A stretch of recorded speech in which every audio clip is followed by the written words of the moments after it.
नमस्कार, मेरा नाम नित्यानंद है, नित्यानंद एस कोड़ी। मैं एक इंश्योरेंस एडवाइज़र और एमएफडी हूँ। एक सवाल जिसका जवाब हम आज ढूँढने की कोशिश करेंगे।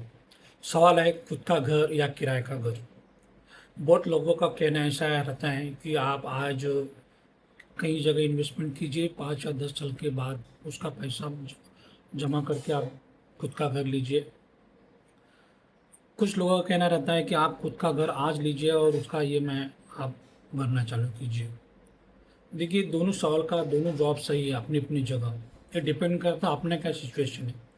हम लोग क्या करते हैं कि किसी का सलाह लेके हम अपना डिसीजन ले बदलते हैं, तो ये थोड़ा सा दिक्कत भरा हो सकता है। क्योंकि ये जहाँ घर लेने की बात है, जितना ये फाइनेंशियल है उतना इमोशनल चीज़ है। इसको हम लोग को दोनों तरफ से लेना चाहिए, just not only financial decision के द्वारा इसको देखना चाहिए। देखिए, जो जानवर या पंछियाँ होते हैं उनका खुद का एक घोंसला होता है। उनका लाइफ ज़्यादा नहीं रहता, मे बी 3 महीने से 5 साल 12 साल तक। शायद टाइगर वगैरह 12 साल 14 साल भी लाइफ होगा, ज़्यादा मुझे जानकारी नहीं। हम तो 75 ईयर्स, कभी कभी तो 100 ईयर जीते हैं। हमारा एक जर्नी है, हम एक समाज व्यवस्था के भाग है।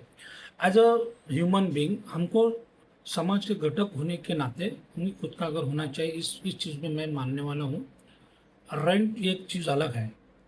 क्या होता है कि हम एक जगह रहते हैं तो अपने बच्चों के दोस्त, हमारे खुद के दोस्त, एक एक बॉन्डिंग बन जाता है। ये अलग बात है, कुछ लोगों को गाँव फ्रिक्वेंटली चेंज करना पड़ता है, उनकी एक अलग बात है। नॉर्मल भी बात कर रहा हूँ, वो उसको आप ज़्यादा मत ये लीजिए। क्या होता है फिर हम लोग फिर देखते हैं कि बाबा, कि कुछ लोगों का कहना ऐसा भी रहता है कि बाबा आप थोड़ा थोड़ा पैसा बनाओ, 5 साल के बाद 10 साल के बाद पैसा बनेगा फिर घर लीजिए।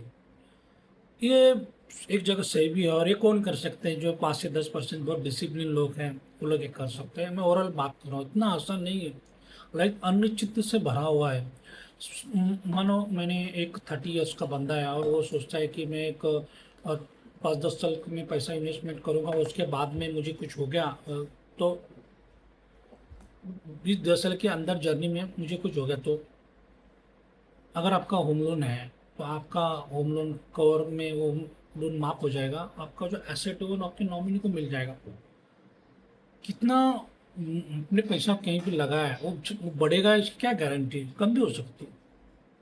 हाँ, तो अब क्या है कि मानो मानो ऐसा मैं मानता हूँ कि आपका पैसा बढ़ा, उस टाइम पे आपका जो 10 साल का बच्चा वो 20 साल का हो गया, 10 साल वो रेंट पे रहा, 10 साल में उससे कोई दोस्त रहते पढ़ सकते थे, वो भी बहुत इंपॉर्टेंट है ना।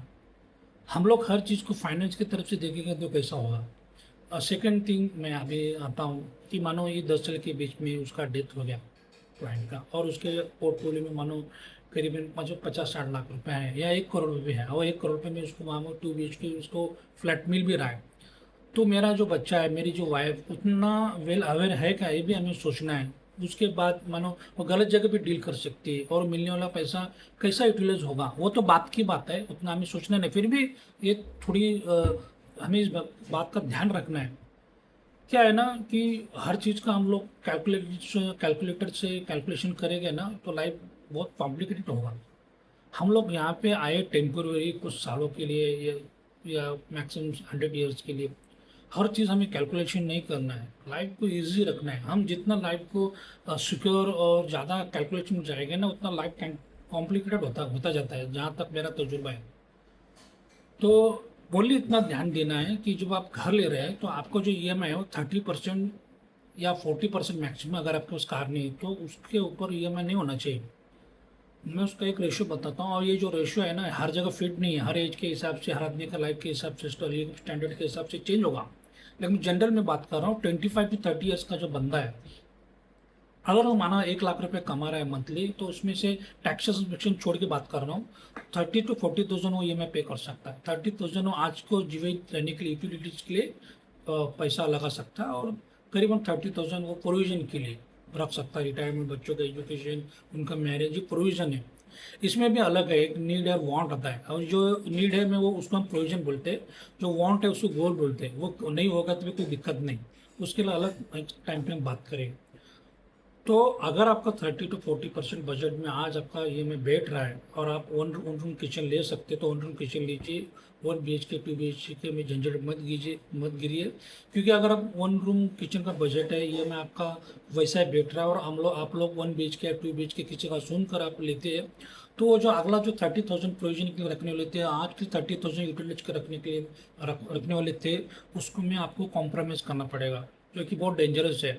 हम कल के लिए आज को मार दे ये जरूरी नहीं है, हमको बैलेंस रखना है। और उन किचन है, आप पीस ऑफ माइंड आपके बेड पे सोए, कितना अच्छा सुख है।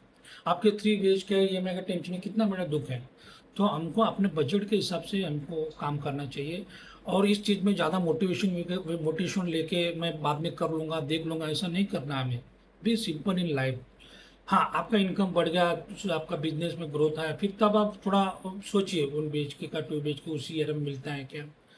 आपको थोड़ा थोड़ा अपग्रेड करना है। एक साथ हमें अपग्रेड करने की कोशिश में हम लोग मार खाते हैं, और मैंने खुद में की ये गलती मैंने लाइफ में की है।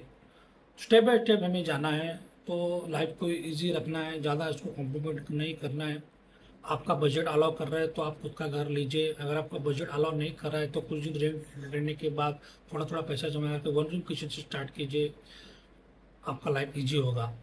बहुत बहुत शुक्रिया, थैंक यू।